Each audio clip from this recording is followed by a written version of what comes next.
Hey, welcome to The Explainer. Today we're jumping into a topic that's, well, pretty much always in the headlines: immigration. But we're going to try to step back from the usual political shouting match and look at it from a different angle, a moral one. The big question we're wrestling with is this: are national borders a good and necessary thing, or are they a moral problem? So yeah, let's dive right in. This quote gets right to the heart of it. The words we pick, these shibboleths, they create this invisible line in the sand. You're either in the open borders camp or you're in the we need strict control camp. And it feels like there's not a whole lot of room in between. It really shows how this isn't just a policy debate, it's a clash of worldviews. All right, here's how we're going to break this down. First, we'll look at that ideological divide. Then we'll dig into the arguments for being more open, and then the arguments for more order. After that, a really interesting historical case study from Calvin's Geneva. Then we'll check out a framework for what the source calls wise boundaries, and we'll wrap it all up. Sound good? Let's go. Okay, first up, an unseen ideological boundary. To really get a grip on the debate today, we've got to look back at how we even got here. A little history lesson is in order. So one thing's for sure, U.S. immigration policy has never, ever stood still. Just look at the timeline here. Back in 1790, it was really straightforward and, well, explicitly about race. Citizenship was limited to free white persons. Fast forward to 1921, and you get this quota system which was designed to heavily favor immigrants from Europe. But then, boom, 1965 hits. The Hart-Celler Act completely flips the script. It gets rid of those quotas and starts prioritizing family ties. That's what set the stage for what people today call chain migration. It's impossible to overstate how much these shifts have shaped the U.S. as we know it. All right, let's look at the first side of this debate, the case for openness. This is where we get into the humanitarian and, for many, the biblical arguments for a more welcoming approach. Words matter a lot, and this slide really lays it bare. Think about it. When you hear about people crossing the border, what's the first word that comes to mind? Is it asylum seekers, refugees, strangers, words that make you think of people in need? Or is it illegals, an invasion, aliens, words that sound like a threat? The term you choose, or the one you hear, pretty much tells you which side of the argument you're on before anyone's even made a point. Now, for a lot of people, especially Christians, this isn't just a political preference. It feels like a direct command from the Bible. I mean, think about the story of Jesus, Mary, and Joseph. They were literally refugees in Egypt. Then you've got passages like Matthew 25, which says that when you care for the least of these, you're actually caring for Jesus. And it's all over the Old Testament, too. This repeated instruction for Israel to protect the stranger, the widow, the orphan.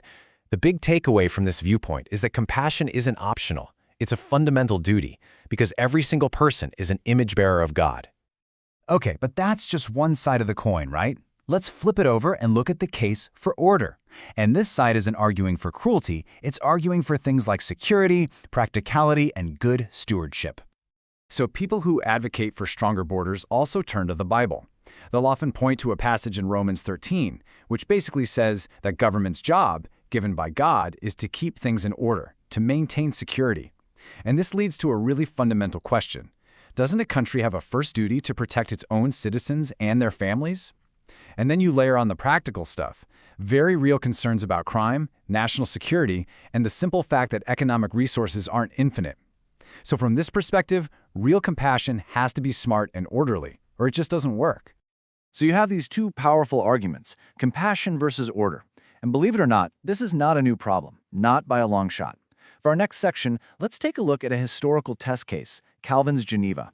It's a fascinating deep dive into what happens when this debate gets very, very real. Okay, just try to wrap your head around this. Imagine your town or city, and then imagine the population doubling in just a couple of years. That is exactly what happened in John Calvin's Geneva. A huge wave of Protestant refugees running for their lives from all over Europe just poured into the city. For them, this wasn't some abstract political argument. It was their daily reality. And you can bet it pushed every single city service and resource to the absolute breaking point. So how did Calvin handle this chaos?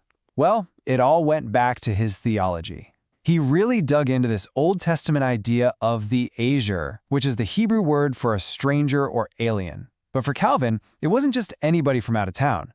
He saw it as a very specific kind of person, someone who was landless, had no money, and was totally vulnerable. Basically, someone who desperately needed the law and society to step up and protect them, just like widows and orphans. And this wasn't just some theory he debated in a library. Things got ugly in Geneva. Anti-immigrant feelings boiled over. I mean, at one point you had an angry mob in the streets literally chanting death threats against the French refugees. And what did Calvin do? He walked straight into the middle of that mob, stood between them and the refugees, and basically said, if you're going to shed blood, start with mine. He literally put his own life on the line. That's how deeply he believed in protecting these people. But the story isn't all heroism. There's a really dark cautionary tale from Calvin's time, too. He supported a mission to send some of these French refugees, the Huguenots, to a colony in Brazil for safety. But the leader of the colony, a guy who had just recently converted, completely betrayed them. He flipped back to his old faith and ordered his own men to hunt down and execute the very refugees he was supposed to protect. It's a brutal reminder that even when you have the best of intentions, welcoming everyone without being careful, without vetting, can lead to absolute disaster. So here we are, stuck between this rock and a hard place, the deep need for compassion and the real need for order. How do you square that circle? Well, this brings us to our next section, where the source material lays out a kind of third way, a framework for wise boundaries. And here's the core principle, the big idea behind this whole framework. Boundaries are not inherently evil. It pushes back directly against the idea that any border is an injustice. Instead, it argues that you absolutely can, and in fact you should, pair an open heart with wise, morally good boundaries. The two aren't mutually exclusive. Okay, so let's walk through the first 6 principles of this framework. First, it starts by agreeing, yes, caring for the poor is a duty, no question. But right away it hits you with a dose of realism. 1, poverty is never going away completely in this world, and 2, you have to be aware that sometimes a cry for help can be a smokescreen for people trying to take advantage of the system. Then it makes a huge theological point. God himself sets up boundaries in the Bible, so the idea of a boundary can't be automatically evil. This all builds to a very practical conclusion. Any single country has limited resources. It simply cannot rescue everyone in the world. Now for the second set of principles, which go even deeper. They say that real justice has to be blind to class. It's for the rich, the poor, the citizen, and the non-citizen. It also draws a really clear line between the role of the church, which is about compassion and ministry, and the role of the state, which is about law and order. And it forces some hard acknowledgments. Compassion means you have to prioritize, because you can't help everyone at once. Good intentions can be manipulated by people with bad intentions. And maybe the toughest one, the theological concept of total depravity, the idea that sin affects everyone, means that no group of people, including refugees, is perfect. Okay, we've covered a lot of ground. So where does that leave us? Let's pull it all together as we get to our conclusion. This chart does a great job of just laying out the two big ideas side by side. You've got the open borders approach, right? Its focus is on a universal right to move anywhere. It tends to see borders themselves as the problem, as unjust. And its primary concern is, understandably, the suffering of the migrant. But then you have this wise boundaries approach. Here the focus is on compassion that's guided by wisdom and order. It sees boundaries as not just necessary, but potentially morally good. And here's the key difference. Its primary concern is the well-being of everyone, the newcomers and the community that's welcoming them. So, when you boil it all down, the final thought from the source material is this. Real compassion can't be blind compassion. To be truly effective, it has to be connected to wisdom, to planning, and to a sense of justice for every single person who has a stake in the outcome.